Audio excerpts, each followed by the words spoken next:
have it in you to make it epic.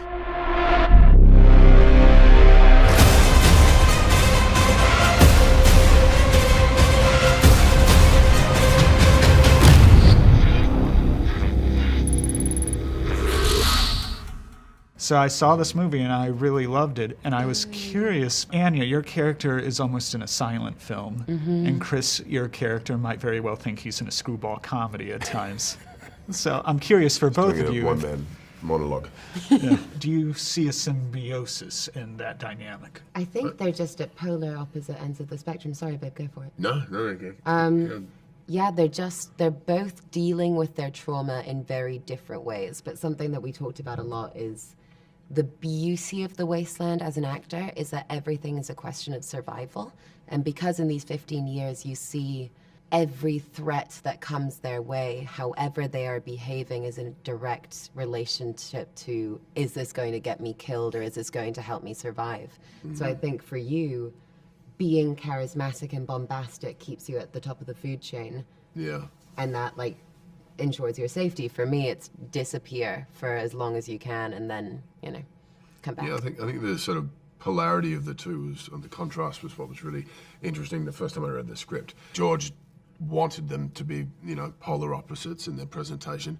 Also, the film itself, he wanted to be different from the last film. So there was a lot more dialogue in this film, yes, from my character, but across the board. You know, this film spans across 15 years. It's not, you know, a 24-hour, 48-hour car chase.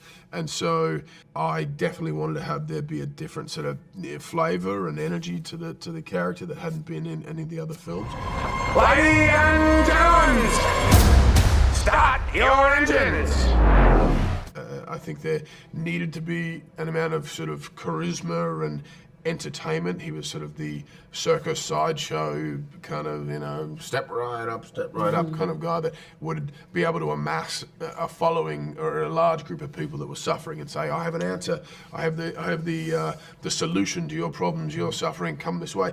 And it needs to be done with enthusiasm and confidence, and that was, I think, where the sort of charisma came in. He's also a nasty piece of work, but in a wonderful way to watch. And it got me thinking, you both have played characters who are more heroic, but also sometimes, let's say, morally challenged. And I'm curious, when you're in it and you're doing the role, does it feel different? You know, I had a really strange experience once with a character where for the entirety of the shooting period, I defended her to another level. And so people would say, oh, you know, she's a terrible person. I was like, you don't understand where she's coming from. And like, da-da-da-da. And then the second that we wrapped, I was like, oh, get it off, get it off, get it off, get it off, get it off, get it off. Like, it just, but the whole way through filming, if you had asked me if I thought she was a good person, I would have said yes. Yeah. I was like, she does some bad things, but she's a good person. And she was not. she's much more good than I think Dementus is. I think Dementus is a little more evil in him. But having said that, if you look at the kind of the world of extremists and the harsh reality they exist in, and it's kill or be killed, and you'll do anything to survive. What I found really interesting was how they both responded differently to that adversity. And you know, Dementus is you know, the sort of the evil things he does to her mother, from his point of view is, well, we're out here starving in the desert. You have access to the green place and abundance of water and produce and so on. Why wouldn't you? Is that any more harsh for you, you know, for me to do this or you not to give us access? And so justifying their sort of actions, you certainly, I think, as the actor playing the character, you need to find a way in. It doesn't mean I go home at night and go, he's a good person, and I would do what he did. But in the moment between action and cut, you have to believe it, right? And find that.